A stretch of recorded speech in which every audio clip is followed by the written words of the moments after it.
পিতা অনুমতি দিলে একটা প্রশ্ন করতে চাচ্ছি। বলো বলো। তোমার বাড়ি নানো খাচ্ছো? আচ্ছা আচ্ছা, হ্যাঁ। আমার প্রশ্নটা হচ্ছে আপনার প্রতি, আমরা শুধু সোনারঘাট মাধবপুরের না, আপনি সমগ্র বাংলাদেশের তরুণ প্রজন্মের আইকন এবং এবং আপনি বাংলাদেশের রাজনৈতিক অঙ্গনে দেশ এবং দেশের বাইরে একজন অন্যতম আলোচিত ব্যক্তি। ইদানিং এই যে চলমান কোটা সংস্কার আন্দোলনে নিয়ে কিছু ইয়াং জেনারেশন আপনার সম্পর্কে অনুমতি, এই যে ছোট ছোট শিক্ষার্থীর মন থেকে আপনাকে মুছে ফেলে দিচ্ছে।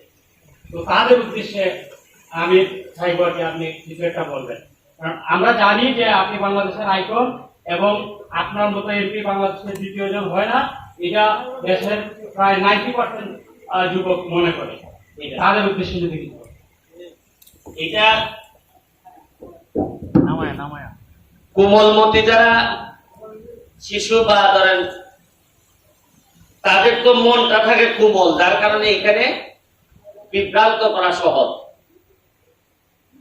তারা কোটা নিয়ে যারা আন্দোলন করতেছে তাদের দাবি এটা আটকাই আছে অ্যাপিলেট ডিভিশনে। কই আছে? সুপ্রিম কোর্টে আছে। সুপ্রিম কোর্ট রায় দিব রবিবারে। এখন রায়ের মধ্যে এই আন্দোলনকারীরা যা চাইতেছে তা যদি পায় তাইলে কি আর কোন ষড়যন্ত্র আছে? আমি আমার স্পষ্ট বক্তব্য যে জায়গা লই আপনার সাথে মাই আমার কোর্ট রায় গরুর পেরে যে জায়গা আপনি না আমার। এখন কোন মুরব্বী যদি হয় যে পাইলে রোজগারে তোমরা সমাধান হওয়ার আগ পর্যন্ত তোমরা লাঠালাঠি বুঝো না, এটা কি কোনো ভুল কথা হইব? কোন মুরব্বী যদি কয় রোজগারে তো সিদ্ধান্ত ভাই ভাই রোজগার পর্যন্ত বাস খাও, বাস এর ভিতরে ভাই মাথা বাটা বাটি করলে জায়গা তো ইয়া মামলা হইব 326 হইব নি? রোজগারের সিদ্ধান্ত হইব ঠিক হই করেন আপনি পাইছেন, আমি পাইছি না। কিন্তু এর আগে যে মারামারি করলাম এর আগের মামলা কোন হইব? মারামারি হইব না নি?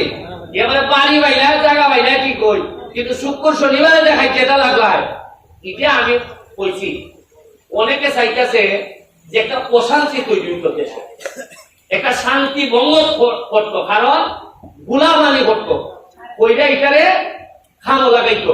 এখন আমি এমপি হিসাবে আমার এলাকা বা কোন জায়গার মধ্যে শান্তি নষ্ট এটাকে আমি ভারী এলাও করতাম। ধরেন আমার বদনাম হইব, এই না তুমি তা মাতো করে ধরেন আপনার অমুকে এই 2 লাই নাজমুল হারে 2 লাই কিলাকিলি লাগছে, আমি এমপি এলাকা। আমি বুঝতেছি আমি যদি এরা 2 লাই মধ্যখানে যাই এহরটা কি আমার উপরে করতে পারে, আর এ তো আমার দেখতে পারতেছে না 2 লাই কিলাকিলি লাগছে। তখন আমি বলবো কি তার 2 লাইরে পাশাইবার লেগিয়া মধ্যখানে আমি আমার একটা কিল আমি খাইলো জানি এরার মারামারি কাছে তো কমে। আজকে যারা আমার বিরুদ্ধে ষড়যন্ত্র করতেছে এটাই লেগে আমার পুরস্কার কোনটা জানেননি? ওই মারামারি বাংলাই থেকে যে একটা কিল খাইলাম, এই কিল খাইছি, আমার এতে কোনো দুঃখ নাই। হিসাবের মালিক লেগে মহান রাব্বুল আলামিন। আমি কিতাব লেগে কিতা চাইছি, পালানা খারাপ চাইছি, এটা করছি দেখই তোমরা দেখো।